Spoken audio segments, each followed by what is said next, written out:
Kay and James, I know you guys are big fans of the series Smiling Friends. Yes, we returned from the arcade marathon to our hotel last night, and I was like, I got the best birthday gift ever, my favorite show ending. So if you guys don't know, Smiling Friends took over Adult Swim. This is done by Mike and Zach. Zach is, of course, Psychic Pebbles. He's infamous on the internet. Newgrounds, Sleepy Cat, Sleepy Cabin.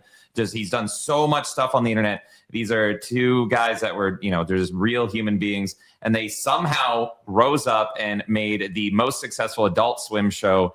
And they just casually were like, 3 seasons. And by the way, the show is very short. It runs about 10 minutes an episode. There's like 8 episodes a season. Very short. It's actually got a shorter run time than Lord of the Rings in its 3 seasons. And they're like, you know what? We're done. And this was absolutely devastating to me last night because, of course, it's not a money situation, making boatloads of cash.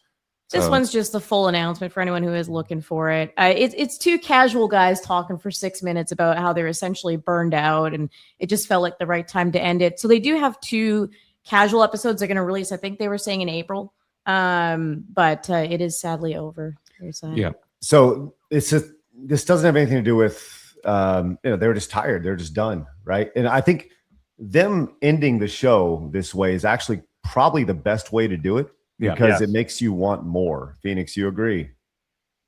Yeah, well, it makes you want more, but also just from an artistic standpoint, like you tell your story and then you're done with that story. And if you're getting burnt out, don't let the work you made suffer, because people will always remember the bad episodes, and then that will tarnish everything you made before. You can see that, like, one of the best examples of like Game of Thrones, which was great, and then just such a miserable final season that so many people can't even go back and watch it because they know where it all ends, and it ends terribly. So this is the best way to go out typically. Hopefully maybe it's just a little time out. Maybe it'll come back at some point. They did say that Adult Swim totally respected their decision, and that they are able to come back if they want to do one-offs and that kind of thing. So they do have the possibility, but it's still very sad. Well, they had previously announced a 4th and 5th season. They did. Yes. They said season 3 and 4 and 5 are on the way. We thought it was going to happen. We knew that they wanted a good finale, because they pretty much wanted to avoid doing the Simpsons thing where it's it's just so far gone. And what's funny is they actually had an official rivalry with the Simpsons, where in Smiling Friends, they were making fun of the Simpsons, and then Simpsons was making fun of them. Yeah. So it got super huge. But yeah, season 4 and 5 were announced by Adult Swim. But and so people are comparing this to Spider-Man 4 by Sony being announced, and it's like, all right, this tweet is now going to live on for infamy, and we will never have it.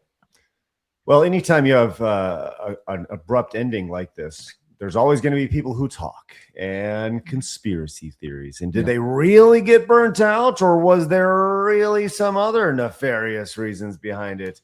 And we have this tweet that has popped off here. Says, so Smiling Friends is canceled after they made a joke about a certain group of people. You can't make fun of them.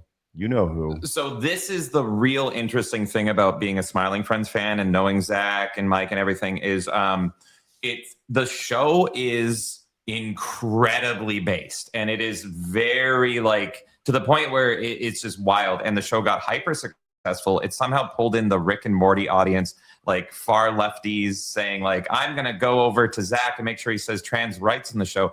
It's wild how it blew up for everybody. And me and Kay would watch it with each other, and it's be like, how are these people enjoying the show? And that final joke was a nod to the camera to show how crazy and insensitive certain people are, because the joke pretty much is, except for a certain group of people, you know who I'm talking about. But the thing is, if you looked on Twitter to that response, everyone's like, of course they're talking about this group. No, they're talking about this group. And it was that's the joke, is that it's whatever your brain goes to first. Yeah. So yeah, it was a hyper-based show. It made no sense. And there is theories online that maybe they ended the show because they were just sick of the new audience they were getting. Right. So this post here, you either die a great show or live long enough to see yourself become South Park or The Simpsons over here. And they, this right here, they saw their Reddit fans and pulled the plug over here.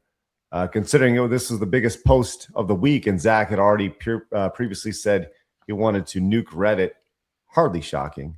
Biggest C's of all time on there right here. And so you can see, yeah, Rick and Morty was absolutely beloved. And that show was so interesting because they kicked out Justin Roiland, the co-creator, over false rape accusations, which is insane. His life destroyed, removed from all his creations because the left just totally took over the fan base of that, completely disproven. And now the show is what it is. And it's just it's a big Reddit circle jerk over there for Rick and Morty. I mean, that's pretty much the theory, right? Is that because Rick and Morty was considered really good for a while. For me, it was the Pickle Rick moment. The second that happened, I'm Pickle Rick.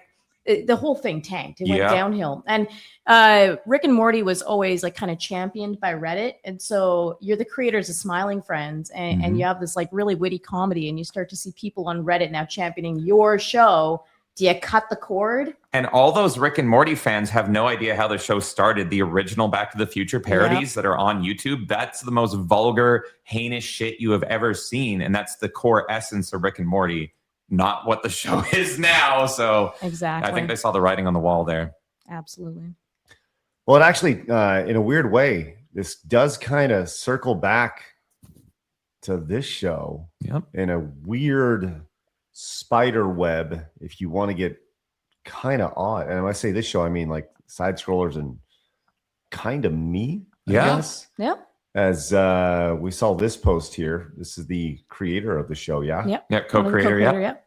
And he said, going back home for Christmas is always good, and finding old stuff. Here's an AVGN fan art drawing I did in 2006. So I love it. This was definitely watched on Screw Attack back in the day, because he had 2 videos before Screw Attack. He was not going to be making any other videos, and we got him out to start making some videos, which is pretty cool. So yeah, so in a weird way, it's connected. Yeah, all circles back. Yeah, that is wild, and I loved seeing that, and it totally shows in their style and everything that they were definitely watching James, and they were watching you from back in the day.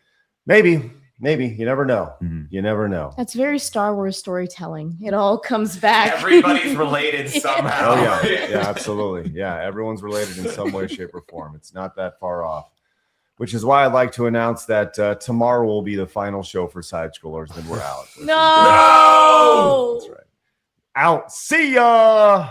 Although I do hope that we end the show before it just totally starts sucking, which some people would say we're already there. But that's all right. We've peaked.